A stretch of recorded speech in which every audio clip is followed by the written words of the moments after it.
Hello everyone, কি খবৰ সকলোৱে আশা কৰো আপোনালোকৰ খবৰ ভালে আছে। আজি মই আপোনালোকৰ ওচৰলৈ লৈ আহিছো এটা হোমমেড টোনাৰ ৰেচিপি। যিটো হোমমেড টোনাৰ আপোনালোকে স্কিনত ব্যৱহাৰ কৰিলে গৰম সিজনত আমাৰ স্কিনত হোৱা বহুকেইটা সমস্যা আমি দূৰ কৰিব পাৰিম। গৰম সিজনত আমাৰ মেইনলি কি হয় আমাৰ স্কিনখন অইলি হৈ পৰে। অইলি স্কিনৰ কাৰণে আমাৰ স্কিনত গুটিবা ফুহা উঠে। আমাৰ যিখিনি নোমৰ ছিদ্ৰ ডাঙৰ হৈ যোৱাৰ সমস্যা আছে বা ওপেন পোৰ্ছ যাক লাৰ্জ পোৰ্ছ বুলি কয় এই সমস্যাও দূৰ কৰিব পাৰিম। লগতে বহুকেইটা সমস্যা দূৰ কৰিব পাৰিম যিখিনি মই ভিডিওটোৰ মাজত আপোনালোকৰ লগত শ্বেয়াৰ কৰি যাম। আৰু এই টোনাৰটো বনাবলৈ আমাৰ 1 টকাও খৰচ নহয় আৰু আমি ঘৰতে সহজতে বনাব পাৰিম। তেনেহলে কোনো ধৰণৰ পলম নকৰি এই টোনাৰটো মই কেনেদৰে বনাইছো চাই লব লওক। ঘৰুৱা টোনাৰটো বনাবৰ কাৰণে এয়া চাওক মই লৈছো কেইটামান নিম পাত আৰু লৈছো এপাহ গোলাপ অৰ্থাৎ এই গোলাপৰ পাহিখিনি আমি ব্যৱহাৰ কৰিম আৰু লৈছো কেইটামান পদিনাৰ পাত। এতিয়া লাগিব আমাক এগিলাস গৰম পানী। তাৰ কাৰণে মই গেছত পানীখিনি গৰম কৰি ললো আৰু এইফালে মই লৈছো এটা চিচাৰৰ গ্লাছ। তাতে মই গৰম পানীখিনি দি দিছো মানে উতলা পানীখিনি আৰু তাতে মই চাওক নিম পাত গোলাপৰ পাহি আৰু পদিনাৰ পাতখিনিও ভালদৰে ছিঙি দি ললো। এতিয়া মই এই পানীখিনি প্ৰায় 1 বা 1.5 ঘণ্টাৰ কাৰণে ভালদৰে ঢাকি ৰাখিম। ভালদৰে মানে যাতে পানীৰ পৰা ভাপটো যাব নোৱাৰে তেনেদৰে আপোনালোকে এটা ঢাকন দি এইখিনি ঢাকি ৰাখিব।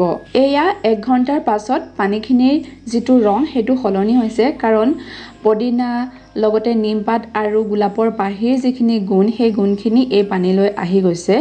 এইখিনি পানী এতিয়া ঠাণ্ডাও হৈ গ'ল সেয়েহে মই এটা স্প্ৰে বটললৈ এই পানীখিনি ট্ৰান্সফাৰ কৰি ল'ম। এয়া আমাৰ ঘৰতে হোমমেড টোনাৰটো ৰেডি হৈ গ'ল আৰু এইখিনিতে মই আপোনালোকক এটা কথা কওঁ এই টোনাৰটো বনাবৰ কাৰণে মই কোনো ধৰণৰ কেমিকেল ব্যৱহাৰ কৰা নাই। সেয়েহে আমি এই টোনাৰটো 2 দিন বা 3 দিনৰ কাৰণেহে ব্যৱহাৰ কৰিব পাৰিম। যদিহে আপোনালোকে 1 সপ্তাহৰ কাৰণে ব্যৱহাৰ কৰিবলৈ বিচাৰে তেতিয়াহ'লে আপোনালোকে এই টোনাৰটো ফ্ৰিজত ৰাখিব লাগিব। তাৰপিছত আপোনালোকে 1 সপ্তাহলৈ ব্যৱহাৰ কৰিব পাৰিব। মইতো আপোনালোকক সাজেষ্ট কৰিম এই টোনাৰটো বনোৱাৰ দিনাখনৰ পৰাই আপোনালোকে ফ্ৰিজত ৰাখিব। তেতিয়া আপোনালোকে প্ৰায় 1 সপ্তাহৰ কাৰণে এই টোনাৰটো ইউজ কৰিব পাৰিব। আৰু যদিহে ফ্ৰিজ নাই তেতিয়াহ'লে আপোনালোকে 2 দিনৰ কাৰণে বনাব ব্যৱহাৰ কৰিব আকৌ 2 দিনৰ পাছত বনাই পেলাই ব্যৱহাৰ কৰিব। এতিয়া মই এই টোনাৰটো আপোনালোকৰ আগত লগাই দেখাইছো মোৰ স্কিনত।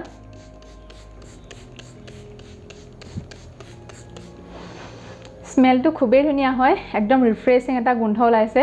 পদিনা নিমপাত আৰু গোলাপৰ একদম খুব ধুনীয়া এটা গোন্ধ ওলাইছে আৰু আমাৰ স্কিনখন ই খুব ধুনীয়াকৈ হাইড্ৰেট কৰে। এতিয়া মই টোনাৰটো লগোৱাৰ পিছত স্কিনখন এনেদৰে ডেপ ডেপ কৰি দিম যাতে স্কিনত টোনাৰখিনি এবজৰ্ব হৈ যায়। এই টোনাৰটো ব্যৱহাৰ কৰিলে আমাৰ স্কিনখন প্ৰথমে হাইড্ৰেট কৰিব লগতে ময়শ্চাৰাইজ কৰিব। টোনাৰটো ব্যৱহাৰ কৰাৰ পাছত দেখিছে স্কিনখন বহুতে হাইড্ৰেট লাগিছে। 2 নম্বৰতে ই আমাৰ তেলীয়া ছালখন দূৰ কৰিব যিহেতুকে আমি এই টোনাৰটো বনাবলৈ ৰ'জ পেটেলছ অৰ্থাৎ গোলাপৰ পাহি পদিনা লগতে দিছো নিমপাত এই তিনিটাই আমাৰ স্কিনৰ যিখিনি এক্সেছিভ অইল অৰ্থাৎ যিখিনি অদৰকাৰী তেল ওলাই সেইখিনি কণ্ট্ৰোল কৰাত সহায় কৰে। আৰু তেলীয়া ছালখন যেতিয়া আমাৰ দূৰ হ'ব তেতিয়াই আমাৰ স্কিনৰ পৰা গুটি বা ফুহা উঠা সমস্যাবোৰ দূৰ হ'ব। সেয়েহে 3 নম্বৰতে ই আমাৰ গুটি বা ফুহা উঠা সমস্যাবোৰ দূৰ কৰিব।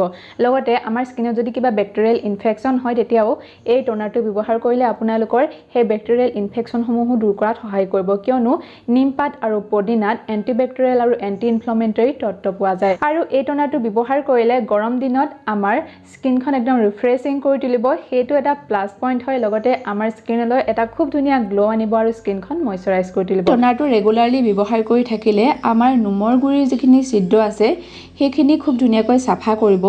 লগতে আমাৰ যে কেতিয়াবা পুতুককে গুটি বা ফুহাবিলাক উঠি যায় আকৌ পাছদিনাখনলৈ ভাল হৈ যায় আৰু কেতিয়াবা আমাৰ স্কিনখন খুব বেছি খজুৱাই বা ইচিং সমস্যা যে হয় সেইখিনিও সমস্যা দূৰ কৰিব। লগতে ই আমাৰ ছালখন একদম চাফা কৰি ৰখাত সহায় কৰিব। আপোনালোকে ঘৰত এই টোনাৰটো এবাৰ কিন্তু নিশ্চয়কৈ ব্যৱহাৰ কৰিব। সো গাইজ আই হোপ আপোনালোকৰ কাৰণে এই ভিডিওটো অকণমান হ'লেও সহায়ক হ'ব লগতে আপোনালোক অকণমান হ'লেও উপকৃত হ'ব পাৰিব। যদি উপকৃত হয় এটা লাইক কিন্তু নিশ্চয় কৰি দিব। লগতে ভিডিওটো কেনেকুৱা পালে চাই কমেণ্ট কৰি জনাবলৈও নাপাহৰিব।